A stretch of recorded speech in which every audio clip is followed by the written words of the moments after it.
So in this video I'm just going to tell you that how to change language visibility on a Facebook profile. So let's begin, and first of all open up Facebook and then just come to the menu and click on this gear to open up settings and privacy, and then go to account center and click on personal details.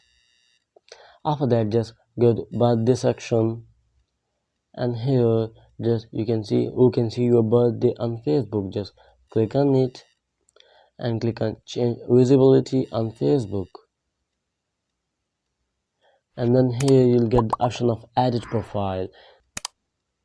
Select this is and shortcut to edit that section of your profile. So here in the languages section just click on this visibility drop down menu, and here you want to select it public friends, or you want to turn it off. Just click on more options and click on only me. So by clicking only me, no one will be able to see that which language you have added on your profile. So I hope it helps you guys, and if you have any question about the tutorial just leave me a comment below and I'll be catching you in the next video. Thanks guys.